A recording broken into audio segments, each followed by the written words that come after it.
ഇമ്മ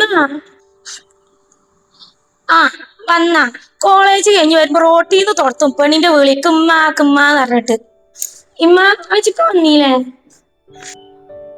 എന്റെ ക്ലാസ് കഴിഞ്ഞപ്പോഴേ അജിക്കാനെ കാണാനില്ല. വിളിച്ചിട്ടാണെങ്കിൽ ഫോൺ എടുക്കണില്ല. അജിക്കാന്റെ ഫ്രണ്ട്സിനോട് ചോദിച്ചപ്പോള് അജിക്ക പോയിന്നും പറഞ്ഞു. ആ ചെലപ്പോനെ ആ ട്യൂഷൻ ക്ലാസ്സിലെ കുട്ടികൾക്ക് ക്ലാസ് എടുത്ത് കൊടുക്കുമെന്നുള്ളതേ ആരോ ചോദിച്ചിരുന്നുള്ളത് നമ്മളോട് പറഞ്ഞില്ല. ഓൻ ഇവിടെ ചിലപ്പോ ആ കുട്ടികൾക്ക് ട്യൂഷൻ എടുത്ത് കൊടുക്കാൻ പോയിട്ടുണ്ടാവും. എന്നാലും പറഞ്ഞിട്ട് പോയിക്കൂടെ? ഞാൻ അവിടെ എത്ര നോക്കിയെന്ന് അറിയോ? ഇങ്ങോട്ട് വരട്ടെ.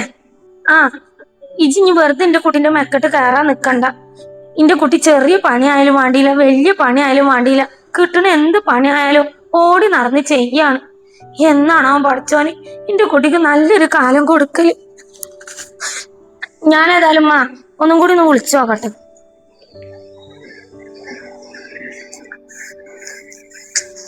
ഇപ്പോഴും ഫോണ് സ്വിച്ച് ഓഫ് ആണ്.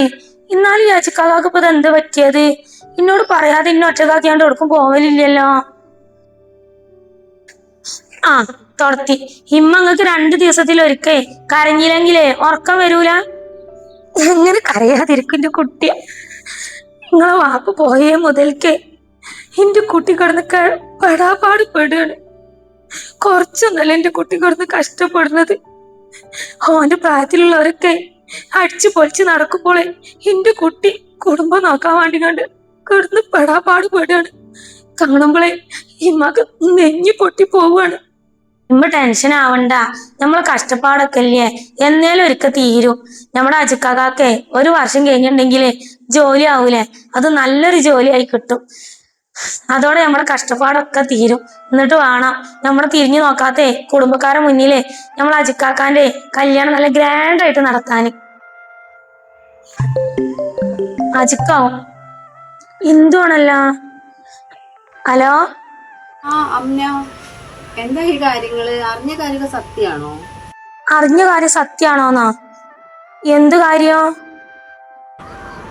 അപ്പൊ അജു നിന്നോടൊന്നും പറഞ്ഞില്ലേ? ഞാൻ റിയയുടെ കാര്യങ്ങള് നിന്നോട് പറയാൻ വേണ്ടി അവനോട് പറഞ്ഞിട്ടുണ്ടായിരുന്നല്ലോ, അവനൊന്നും പറഞ്ഞില്ല? റിയയുടെ കാര്യോ? റിയന്റെ എന്ത് കാര്യോ? അജുക്ക് എന്നോടൊന്നും പറഞ്ഞിട്ടില്ല. അവൾക്ക് പ്രശ്നമൊന്നുമില്ലല്ല. എന്ത് പ്രശ്നം? അവളുടെ കല്യാണമാണല്ലോ അടുത്ത മാസം 28-ന്. എന്ത് കല്യാണ? ആടാ, എൻ്റെ ഒരു കസിന്റെ വീടിന് അടുത്താണ് അവളുടെ വീട്. അവളാ പറഞ്ഞത്. അല്ല അമ്ന, നിങ്ങൾ വലിയ ഫ്രണ്ട്സാണ്, ആനയാണ് ചേനയാണെന്ന് പറഞ്ഞിട്ട് അവളുടെ കല്യാണക്കാരൊന്നും നീ അറിഞ്ഞില്ലേ?